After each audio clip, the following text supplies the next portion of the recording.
मैं तो कभी भी किसी को नहीं चाहती थी और ना ही कभी चाहना चाहती थी।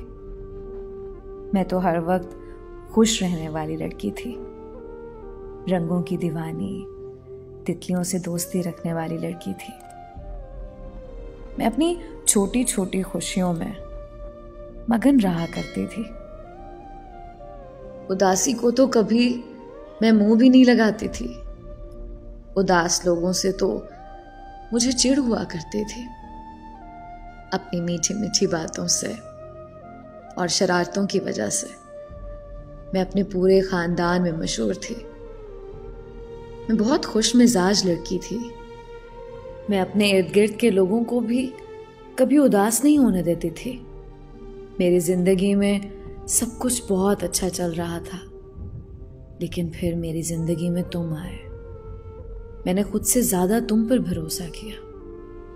मैंने खुद से ज्यादा तुम्हें चाहना शुरू कर दिया था और ये मेरा पहला कदम था बर्बादी की तरफ। जो लड़की सिर्फ खुद की दीवानी थी, अब वो लड़की तुम्हारी दीवानी हो चुकी थी। तुम्हारा मुझे समझना, मेरी फजूल बातों को भी दिल लगा कर सुनना, तुम्हारी इस अदा ने मेरे मासूम दिल के अंदर मोहब्बत की नाजुक कली को उगाया था।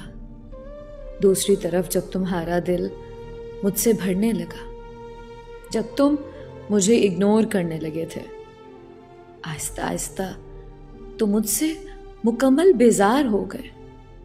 मेरी सब बातें तुम्हें बेकार लगने लगी थी। मेरी फिक्र से तुम्हें चिढ़ होने लगी थी, यहां तक कि मेरी दुरुस्त बातें भी तुम्हें चुभने लगी थी।